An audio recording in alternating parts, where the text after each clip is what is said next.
Item ಯಾವುದೇ ಇರಲಿ try ಮಾಡಿ ಆಚಿ ಚಿಕನ್ ಮಸಾಲಾ. ಆಚಿ ಚಿಕನ್ ಮಸಾಲಾ. ರಾಜ್ಯದಲ್ಲಿ 2 ಕ್ಷೇತ್ರಗಳಲ್ಲೂ ಕೂಡ ಕಾಂಗ್ರೆಸ್ ಗೆದ್ದು ಬೀಗಿದೆ. ಪ್ರಮುಖವಾಗಿ ಸಿಎಂ ಸಿದ್ದರಾಮಯ್ಯನವರಿಗೆ ಪರ್ಟಿಕ್ಯುಲರ್ ಆಗಿ ಬಹಳ ಪ್ರತಿಷ್ಠೆ ಆಗಿತ್ತು 2 ಕ್ಷೇತ್ರಗಳು. ಯಾಕಂದ್ರೆ ತಮ್ಮ ಸ್ಥಾನವನ್ನ ಗಟ್ಟಿ ಮಾಡಿಕೊಳ್ಳೋ ನಿಟ್ಟಿನಲ್ಲಿ ಜೊತೆಗೆ ಆಡಳಿತದ ವಿರೋಧಿ ಅಲೆ ಇದೆ ಅನ್ನೋದನ್ನು ಸಾಬೀತಾಗಬಾರದು ಅಂತ ಹಂಗಾಗಿ ಶತಾಯಗತಾಯ ಪ್ರಯತ್ನ ಮಾಡಿ 2 ಕ್ಷೇತ್ರಗಳನ್ನ ಗೆದ್ದಿರೋದ್ರಿಂದ ಫುಲ್ ಸೆಲೆಬ್ರೇಷನ್. ಬೈ ಎಲೆಕ್ಷನ್ ಅಲ್ಲಿ ಗೆದ್ದು ಬೀಗಿದ್ದಾರೆ ಸಮರ್ಥ್ ಉಮೇಶ್ ಮೇಟಿ.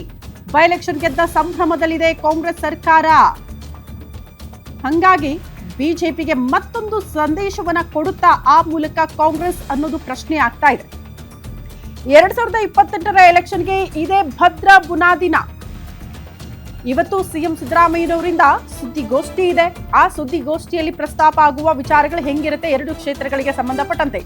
ಸಿಎಂ ಗೃಹ ಕಚೇರಿ ಕೃಷ್ಣಾದಲ್ಲಿ ಬೆಳಗ್ಗೆ 11 ಗಂಟೆಗೆ ಸರಿಯಾಗಿ ಸಿಎಂ ಸಿದ್ದರಾಮಯ್ಯನವರಿಂದ ಪ್ರೆಸ್ ಮೀಟ್. ದಾವಣಗೆರೆ, ಬಾಗಲಕೋಟೆ, ಕೇರಳದ ಗೆಲುವಿನ ಬಗ್ಗೆ ಪ್ರಸ್ತಾಪ ಮಾಡೋ ಸಾಧ್ಯತೆ ಇದೆ ಸಿಎಂ ಸಿದ್ದರಾಮಯ್ಯನವರು ಇವತ್ತಿನ ಪ್ರೆಸ್ ಮೀಟ್ನಲ್ಲಿ.